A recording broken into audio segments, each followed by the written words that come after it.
भीती, काळजी, टेन्शन, निराशा, अस्वस्थपणा, भयगंड, न्यूनगंड, अहमगंड, एकलकोंडेपणा, विनाकारण चिडचिड, विनाकारण रागराग, ज्याला आपण नॉर्मल भाषेमध्ये स्ट्रेस, एन्झायटी, फिअर, फोबिया, बरेचसे सायकोसोमॅटिक आजार जसे की डायबिटीज असेल, ब्लड प्रेशर असेल, अशा विविध मानसिक समस्या आहेत ज्याच्यातून एखाद्या व्यक्तीला जर बाहेर पडायचं असेल तर कसा बाहेर पडणार? औषधांचा स्वीकार केला, सायकेट्रिकडे गेलो तर आयुष्यभर औषधं खावी लागतील.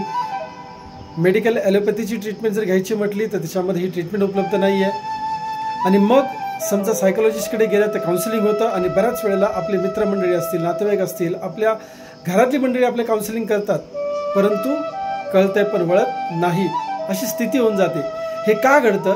कारण या सगळ्या नकारात्मक गोष्टींचा, नकारात्मक दृष्टिकोनाचा, वाईट सवयींचा, चुकीच्या सवयींचा जे मूळ कारण आहे ते आपल्या अंतर्मनामध्ये आहे. आजपर्यंत तुमच्या जीवनामध्ये घडलेल्या ज्या काही नकारात्मक गोष्टी, नकारात्मक घटना आहेत, ह्या सगळ्या तुमच्या अंतर्मनामध्ये स्टोर्ड आहेत. आणि दिवसभरामध्ये ज्या ज्या ऑटोमॅटिक गोष्टी आपण करतो त्या सगळ्या तुमच्या सबकॉन्शियस माइंड म्हणजेच अंतर्मनाच्या माध्यमातून होत असतात. आणि जर आपल्याला कळते पण वळत नाही अशी स्थिती आहे, याचं कारण काय? की बाह्य मनाला समजतंय की मला काय केलं पाहिजे काय नाही केलं पाहिजे, पण घडतंय कुठून? घडतंय ते अंतर्मनाच्या माध्यमातून.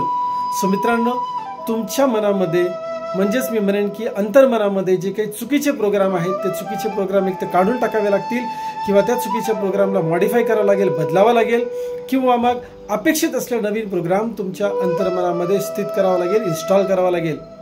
माय डिअर फ्रेंड्स, हे सर्व काही शक्य आहे. जीवनाकडे बघण्याचा दृष्टिकोन सकारात्मक होऊ शकतो, मनोबल वाढू शकतं, मनोधैर्य वाढू शकतं, आत्मविश्वास वाढू शकतो, समाधीतपणा वाढू शकतो, संभाषण कौशल्य विकसित करता येऊ शकतं, इच्छाशक्तीचा विकास करता येतो, मनाची शक्ती वाढवता येते, कल्पनेची ताकद वाढवता येते. खूप काही सकारात्मक गोष्टी आपल्याला आपल्या अंतर्मनामध्ये डाउनलोड करता येतील संमोहनशास्त्राच्या माध्यमातून.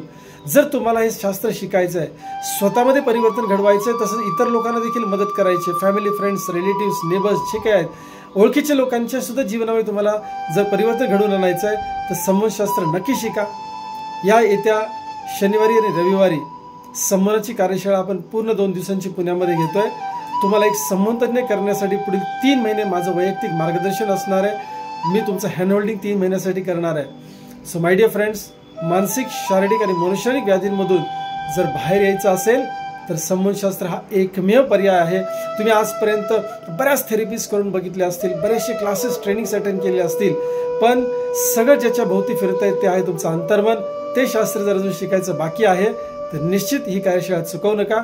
या 2 दिवसांमध्ये तुम्हाला संमोहनतज्ञ करण्यासाठी मी तयार आहे. आता तुमची वेळ आहे, तुम्ही तयारी करा आणि निश्चितच सहभागी व्हा. या कार्यशाळेसाठी नावनोंदणी करा. समोर तुम्हाला स्क्रीनवरती नंबर दिसतोय, त्यावरती तुम्हाला ॲडव्हान्स पे करून सीट बुक करायची आहे. जास्तीत जास्त फक्त आपण 5 लोकांबरोबरच ही कार्यशाळा करणार आहोत. मोठ्या प्रमाणामध्ये करणार नाही आहे, कारण मला वैयक्तिक लक्ष द्यायचं आहे, जेणेकरून खरोखर त्यांच्या जीवनामध्ये परिवर्तन घडेल. So you should be one of them. मी डॉक्टर विवेक रेणावरे तुमच्या या कार्यशाळेसाठी सहर्ष स्वागत करतो. धन्यवाद.